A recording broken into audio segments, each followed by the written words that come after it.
What's going on, Soul Tribe? Welcome to my channel, Alchemist. Justin here, bringing another little nugget to the Soul Tribe stash here. The energies that I'm going to be talking about today are the South Node in Libra in the 4th house. That's what the dice gave to me today. And that's an interesting energy when we're getting into that. So when we're talking about, let's talk about the South Node first. Because the South Node is, I like to think of it as the energy that you've already mastered, the energy that you're familiar with. You can look at this as a point of maybe where you have some karma that you are working through. You can look at this as where, this is where you're like, this is like, if you don't believe in reincarnation, this could be where that inner child energy used to go from, where we're needing to tap into. But it's referred to as the dragon's tail. And when you talk about the south node, you have to talk about the north node. And so with the south node, they're always going to be opposite one another. They're always in retrograde. Every now and again, they'll go direct for a little bit. They do some weirdness when we're talking with those. They're based off a calculation between the sun and the moon. It's a whole thing, but with the South Node being in Libra, Libra is one, they are the expert when it comes to balance, when it comes to relationships, of course, with people as well, but forming those harmonious relationships with their environment. Libra is there, they bring beauty to the world. So this could be someone who, just on a base level, maybe who has a lot of artistic skills, a lot of home around the home. Maybe they have this design skill. Maybe they're just a wizard around this. And now being in the 4th house, having this placement, you would have Aries in the 10th house, or excuse me, you have the North Node in Aries in the 10th house. Maybe this is taking that and starting your own studio, possibly. This is, taking this outside, taking that creativity and giving it structure, giving it form, giving it something so that other people can see. So that's one way I could see that this energy could translate with the South Node in Libra.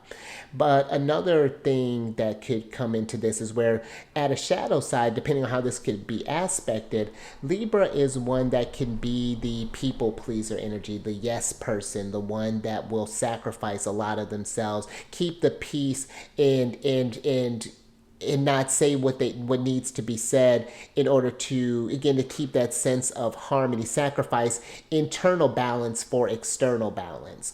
And so when we're getting into the 4th house, this could be someone who may have sacrificed themselves to stay at home. Maybe this is the wife who decided to take care of the child, or maybe this is the husband who decided to stay home and take care of the child, while the other partner decided to pursue career.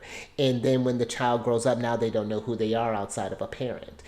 So this could be, or this could be someone who was maybe so comfortable staying at home. They have such a close relationship. They find they're at such peace at home that when they think about going outside, it can bring about maybe this anxiety. Possibly, maybe they have there's social anxiety. Maybe there's this this weird but in their safe space they can talk. They're totally fine. So that can be something that could work where you're needing to get in the North Node, get yourself out of your comfort zone. Maybe this is moving away from your home, possibly here, and trying to find a new sense of who you are outside of that space, build your own family. And how do you operate in this could be even something too, when we're thinking about with Libra, how you may have experienced growing up, with maybe how you initiate new relationships as well. So this could be paying attention to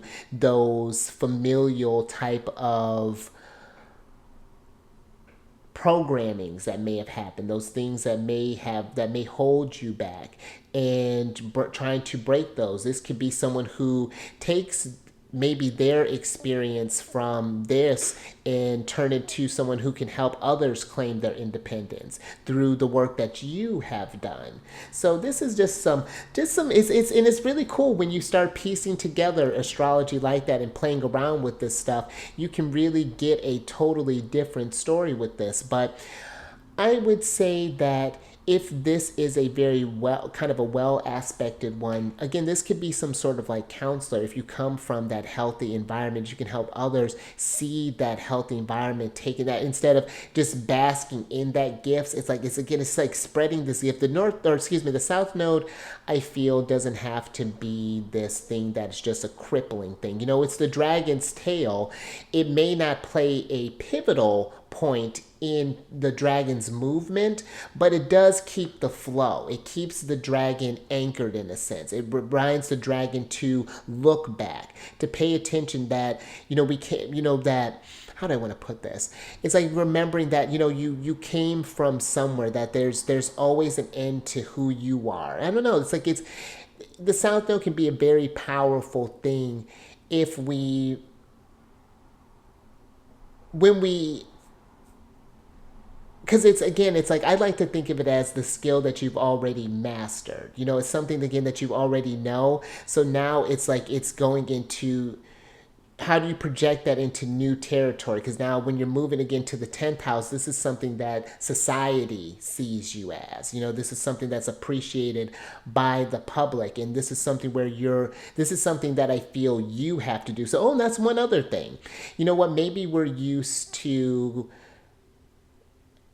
maybe you come from a family where the family takes cares of everything. You know, you're used to getting connections through Uncle Steve, or this Aunt Barbara's got this, or cousin Pookie's got that. But now you need to establish your own sense of stuff. You know, maybe this could be, if this is poor aspect, you know, has some hard aspects, maybe this is where you're pushed out on your own and you're needing to form your own relationships, build your own family. It could be very interesting here with again, with Libra, but I feel that's a pretty nice basis to kind of go on there. And the purpose of me doing this and doing these channels is if you happen to have this placement, and if there's something, because I am just kind of covering a very general overview of this without having seen this in someone's chart and seeing what, you know, how this may be aspected with other planets, because that completely changes up the story. So if you happen to have this placement, and you want to include something that I didn't include, I always love to see how this manifests in others' charts. And yes, we can go further into this. You know, if we happen to get enough discussion on this, I would love to make like part 2s of certain stuff, or hopefully of all of them. Like, I want this to be where I'm not just putting stuff in this stash, but we're building this collection of information together. So I hope you enjoy this, and there's no really kind of rhyme or reason when I release this. So I will stay present, stay mindful, look up at the sky, and oh, carpe diem and noctem. I have to find out what and is in Latin, but seize the day and the night. And I actually kind of like that. And I will catch you on the next one. Later.